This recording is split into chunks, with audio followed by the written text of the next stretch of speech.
반갑습니다. 성재준입니다. 2024년도와 2025년도가 벌써 됐는데 참 진짜 몇 년 동안 우리가 겪었던 일들을 생각해 본다면 그런 단어가 떠오르는 것 같습니다. 사상 초유, 헌정사상 최초 이런 단어가 정말 많이 떠오르는 것 같습니다. 이번에 있었던 공수처의 불법적인 체포영장, 그리고 그 불법적인 체포영장을 법원이 발부해 주는 것까지도 정말 헌정사상 초유의 사태였고요.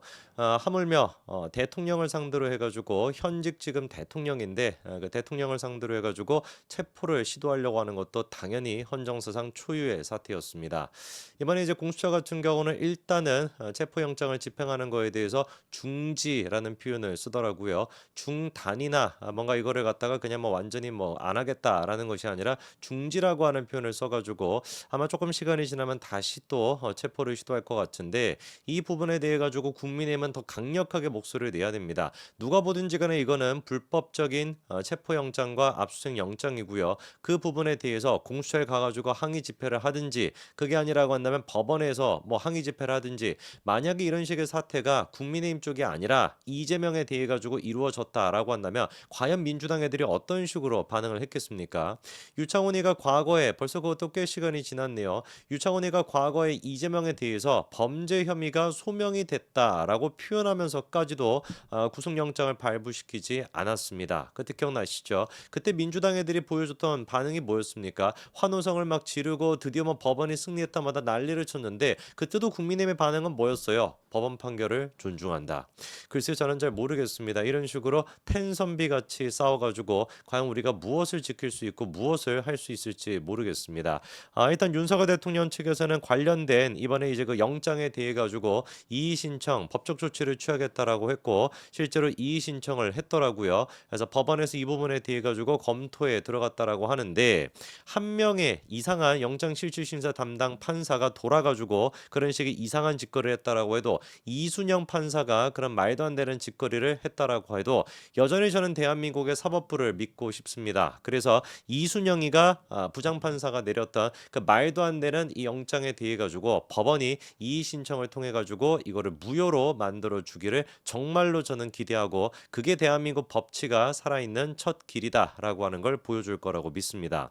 자, 그러면 그냥 우리가 단순히 뭐 윤석열 대통령을 지키기 위해서 윤석열 대통령을 뭐 좋아하기 때문에 이런 지금 맥락이 아니라 법과 원칙이라고 하는 기본적인 원칙에 입각해서 봤었을 때 이번에 공수처가 보여주고 있는 거는 진짜 광란이다. 그리고 이거에 지금 덧붙어 가지고 이순영이가 압수수색 영장과 이렇게 체포 영장을 발부한 것 또한 마찬가지로 망나니 짓거리다라고 하는 거를 제가 조목조목 말씀을 드리겠습니다. 일단 제일 첫 번째 같은 경우는 공수처가 애당초 내란 사건에 대해 가지고 수사를 할 수 있는가 이 부분에 대해서 우리가 생각을 해봐야 되는데 할 수가 없습니다. 원래 지금 현재 법에 따르면은 내란과 관련된 사건은 누가 수사하도록 되어 있냐면 경찰이 수사하도록 되어 있습니다. 근데 경찰이 지금 수사를 하는 것이 아니라 검찰이 하겠다라고 나섰다가 검찰에 대해 가지고는 또 민주당 애들이 경기를 일으키잖아요. 검찰을 믿을 수가 없다고. 그래가지고 검찰이 갖고 있던 이거를 누구한테 지금 준 거예요? 공수처한테 줘가지고 공수처가 수사를 하고 있는 겁니다. 이거 자체가 이미 기이한 현상인 거예요. 법이 뭐가 됐든지 간에 일단 만들어져 있습니다. 이제 뭐 검수안박법 이래가지고 그것도 쓰레기 같은 법이다라고 많이 지적을 했습니다만 뭐가 됐든지 간에 일단 법이 만들어져 있잖아요. 그럼 어떻게 해야 되겠습니까? 법을 지켜야죠. 일반 국민들 또한 마찬가지로 진짜 막 개 같은 법이다. 진짜 막 개 같은 사법부다. 라고 할지라도 어쨌거나 저쨌거나 법을 지켜야 되는 거 아닙니까? 안 지켰을 때 어떻게 돼요? 처벌을 당하게 되죠. 그렇게 처벌해 달라고 수사하는 것이 바로 수사기관인데 대한민국은 지금 어떻게 하고 있는 거예요? 법 자체를 수사기관들이 어기고 있는 겁니다. 도대체 검찰이 뭐라고 자기가 내란죄에 대해서 수사를 하겠다라고 나섰던 것이며 도대체 검찰이 뭐라고 그 내란죄에 대해서 수사하겠다고 지들 멋대로 판단하고 그거를 또 지들 멋대로 공수처한테 준다라는 거예요. 공수처는 지들이 뭐라고 도대체 어떤 법적 근거를 가지고 지금 이제 내란죄에 대해서 수사를 한다라는 겁니까? 아무런 지금 법적인 근거가 없단 말이에요. 이거에 대해 가지고 왜 도대체 언론사들은 지적을 안 하는 겁니까? 이게 제일 중요한 지금 포인트인 거죠. 그리고 두 번째 같은 경우는 공수처법에 따르게 된다면 기소 대상에 누가 들어가 있지 않습니까? 대통령이 들어가 있지가 않습니다. 그 말은 공수처가 애당초 대통령을 기소할 수가 없다는 뜻이에요. 그럼 도대체 공수처가 어떻게 수사를 할 건데요? 공수처가 수사를 하고 난 뒤에 기소 같은 경우는 또 무슨 뭐 검찰이 따로 빼가지고 검찰이 할 겁니까? 이런 엉망진창이 어딨냐고요. 최소한의 법 집행 기관이라고 한다면, 법에 대해서 수사하는 기관이라고 한다면 최소한의 법이라도 지켜야 되는 거 아닙니까? 지금 이제 공수처가 또 나중에 가가지고 피의자에 대해 가지고 이번에는 이제 그 대통령이 되겠죠. 피의자에 대해 가지고 구속한다라고 한다면 그 구속할 수 있는 기간 또한 마찬가지로 공수처법에는 공수처 검사가 그거를 또 정할 수 없도록 그렇게 또 규정이 되어 있습니다. 엉망진창, 그러니까 완전히 아사리판인 겁니다. 대통령에 대해서 기소할 수도 없는 것이고 구속한다라고 할지라도 구속할 수 있는 기간에 대한 규정도 없고 아무런 지금 법적인 규정도 없는데 지들 멋대로 지금 하고 있는 것이죠. 그런데 이 멋대로 하는 거에 대해 가지고 유일하게 법적인 정당성을 부여한 인간이 있으니 그게 바로 누구다? 이순영 서울 서부지법 영장전담 부장판사라는 거예요. 원래는 서울중앙지법에서 해야 되는 것인데 이거를 서울 서부지법에 있는 그 지금 판사한테 이렇게 공수처가 또 신청을 했던 겁니다. 이거를 둘러싸고도 뭐 여러 가지 얘기가 나오고 있어요. 판사 쇼핑이다 뭐 이렇게 얘기가 나오는데 그도 그럴 것이 원래는 이제 뭐 법적으로 봤었을 때는 피고인의 특별한 사정 등을 고려해가지고 다른 법원에 기소할 수도 있다. 그런 식으로 예외 조항 같은 게 있기는 있습니다. 근데 제가 방금 읽어드렸죠.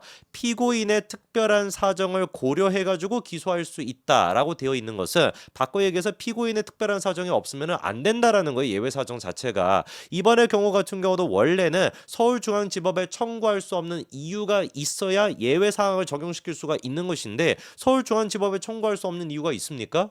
없죠. 서울중앙지법에 청구했었을 때 같은 경우는 문제만 발생할 것이다라고 공수처가 판단을 하니까 그래가지고 중앙지법에다 한 것이 아니라 서부지법에다가 지금 한 겁니다. 그러면 공수처가 판단하기에 서울중앙지법은 어떤 식의 문제가 발생할 수가 있냐? 서울중앙지법이 최근에 이제 구속영장을 발부했던 케이스가 있죠. 그게 바로 누구였냐? 김용현 전 국방부 장관에 대해 가지고 구속영장을 발부를 했거든요. 이게 이제 의미하는 게 뭡니까? 구속영장을 발부했다라는 것은 검찰의 내란죄 수사에 대해 가지고 검찰이 이제 김용현에 대해서 기소를 했었으니까 검찰의 내란죄 수사에 대해서 인정을 했던 것이 서울중앙지법의 판단이었던 거예요. 이 지금 구속영장을 발부했다라는 것 자체가. 그러니까 만약에 이거를 서울중앙지법으로 가져가게 된다면 공수처 논의는 뭐냐? 우리가 검찰이 수사할 수 있다라고 이렇게 인정했는데 왜 공수처가 지금 이거를 기소하겠다고 체포영장을 갖다가 너네가 왜 가져와? 해가지고 기각이 될 수도 있으니 그래서 중앙지법을 피해가지고 어디로 갔던 거예요? 서부지법으로 갔던 겁니다. 완전히 그러니까 개판인 것이죠.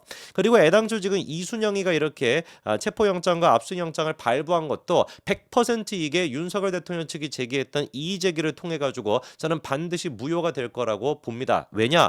어디를 살펴보든지 간에 이번에 이순영이가 영장을 발부하면서 했던 얘기 형사소송법 110조랑 111조를 예외로 한다라고 하는 거를 뒷받침할 수 있는 조항이 어디에도 없거든요.